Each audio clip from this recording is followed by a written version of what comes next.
also known as the Pike County Massacre. It was requested by Candy Daniela, so thank you very much for that. It was requested ages ago, and similar to the Magdalena Zook story, I researched it and I wanted to put it in a video with other cases because it's a weird case. It sounds very interesting in the beginning when you research it, but there is very there's not really an end to this case. There's not really theories. There's not really a lot of evidence. So it's a case that kind of fizzles out a little bit. So I didn't think I could do like a whole video on it, but I will do it anyway and, see if you guys like it. So on April 21st, 2016, 8 members of the same family were killed in 4 different houses in Pike County, Ohio. So I'm going to read all the names off a list. So there was Christopher Rhoden Sr. He was 40 years old, and he was the ex-husband of Dana Rhoden, who was also a victim. So Dana Lynn Rhoden was 37, ex-wife of Christopher Rhoden Sr. Then there was Christopher Rhoden Jr. He was 16 years old. He was the youngest son of Dana and Christopher Sr., and he was the only minor. Then there's Clarence Frankie Rhoden. They called him Frankie. He was 20 years old and the eldest son of Dana and Christopher Sr. And he was a father of a 3-year-old and a 6-month-old. They were both found on the scene, but they were unharmed. Then there's Gary Rhoden. He's 30 years old. He's the cousin of Christopher Sr. There's Kenneth Rhoden. He's 44 years old and the brother of Christopher Sr. Then there's Hannah Mae Rhoden. She's 19 years old and the daughter of Dana and Christopher. And there's Hannah Hazel Gilly. She's 20 years old and she was the fiance of Clarence Rhoden, or Frankie, their eldest son. Now the 2 children. So the 3-year-old, as I understand it, was a child of Frankie, but Hannah was only the mother of the 6-month-old, so the other had a different mother, for as far as I understand it. So 3 children, 6 years old, 3 years old, and hang on. Yeah, 6 years old, 3-year-old, and 6-month-old were found at the scene, but they were unharmed. So they were all killed around the same time in 3 adjacent mobile homes, while 1 adult was killed in a mobile home in the nearby village of Piketon. So the way I understand the layout is that Christopher Sr. and his ex-wife Dana lived in separate trailers about a mile apart from each other. Their eldest son Frankie lived next door to his dad in his own trailer with his fiancée Hannah and their 6-month-old son. And then Dana and Christopher's other children, so 16-year-old Chris and 19-year-old Hannah, and Hannah's 2 daughters, Sophia and Kylie, lived with Dana. Oh, okay, so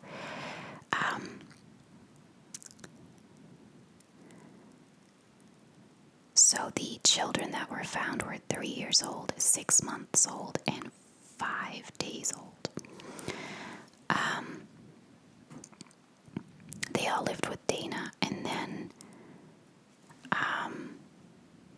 so Dana's family basically dominated the road that they lived on. If you turned right out of her driveway, you would come across her ex-husband, son, future daughter-in-law, and grandson. And if you turned left, you would find her parents, Leonard and Judy, in a trailer about a 2-minute drive away.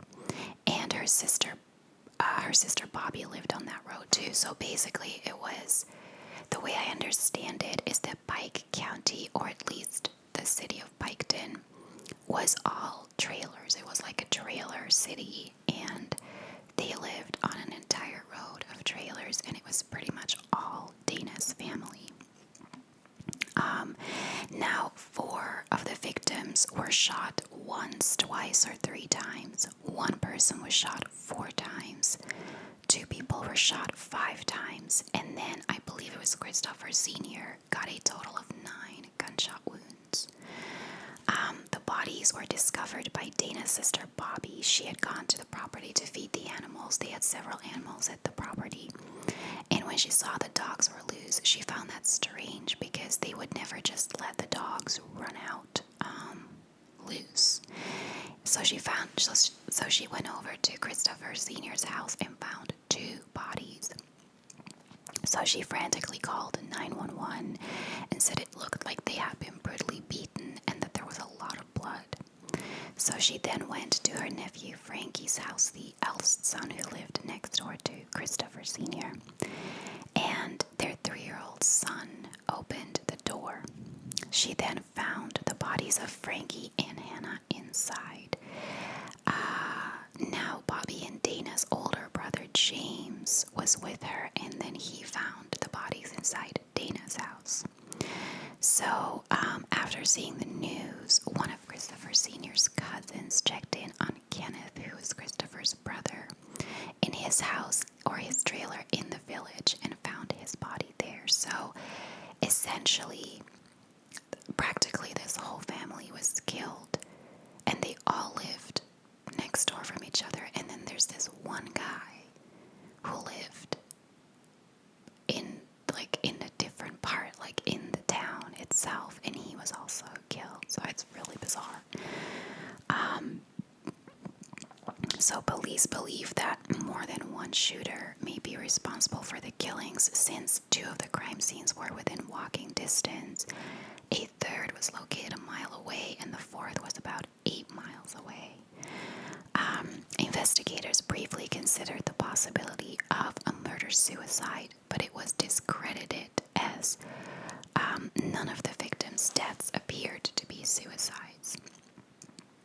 So the Attorney General stated that the killings were planned, premeditated, and a sophisticated operation. He said that the efforts taken by the shooter or multiple shooters to cover up this crime and to cover up their tracks and remove any incriminating forensic evidence meant that this was well planned. On April 25th, a spokesperson for the Attorney General's office said that marijuana was also found on the property. It was discovered on all 3 crime scenes, including an indoor grow house in which hundreds of marijuana plants were being grown, as well as chickens and equipment consistent with breeding chickens and cockfighting. An estimated total of 200 marijuana plants were recovered from the scene and are believed to have been grown for sale and not for personal use. So they're I wouldn't necessarily call them drug dealers because it wasn't like hardcore drugs, but they were essentially drug dealers because they were growing marijuana for sale.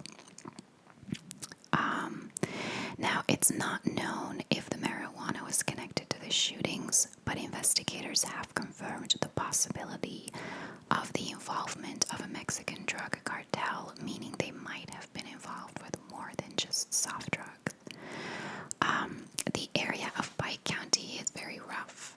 It has a lot of poverty, and it's known for having quite some drug activity by people who are just trying to make money. So on April 26th, 5 days after the killings, Dana's father stated that the victims knew their killers. Now, he said this because of Dana's two protective dogs. There was no indication that the dogs tried to attack anyone during the shootings, and there was no sign of forced entry at any of the crime scenes. He basically believes that the dogs knew the killers and, thought they were friendly, or at least didn't try to attack them because they knew who they were. Now, the dad, who said that his daughter had no involvement in the exposed marijuana operations, and he said that they were trying to drag his daughter through the mud. Some family members, however, have acknowledged that both Kenneth and Christopher, so Kenneth is Christopher's brother, were growing marijuana, but they added that they were unaware of how big the operation was.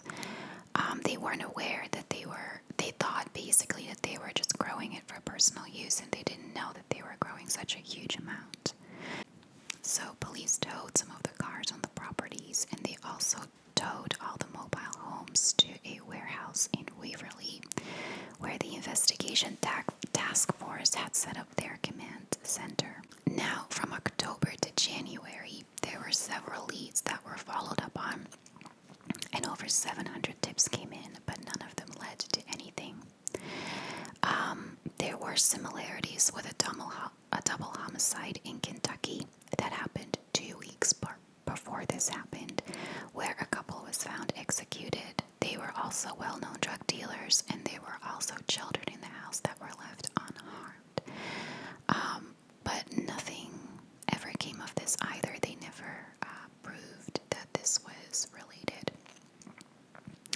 So, a likely suspect is a guy called Jake Wagner. So, police said that they searched the Wagner property looking for a suspect, but they later retracted this and said that they were just looking for evidence. Jake is an ex-boyfriend of Hannah, and he's the father of her 3-year-old daughter. So Hannah was one of the daughters of Dana and Christopher. So on June 20th, 2017, Ohio police announced that they were seeking additional information on Jake Wagner, as well as his parents and his brother. The family is believed to be living in Alaska now, and police want to know of any interactions that members of the public had with this family, specifically conversations pertaining to vehicles, firearms, and ammunition. After their move to Alaska, police have said that Jake is not a suspect, but they are keeping an eye on him. Police have also said that they got a clearer picture of Pike County during their investigations, and they say that they feel that residents know more than they are saying. So, a journalist went down to Pikeville to talk to the local people, and they all said that the Rhoden family were druggies and bad people, and that they were specifically targeted and most likely pissed off the wrong people, and that no one else was afraid for their safety. So basically, no one in the town seemed to like the family very much. They all thought they were bad people, and that whoever did this was specifically out to kill them, and nobody else in the town felt unsafe because they just knew that this family was specifically targeted. So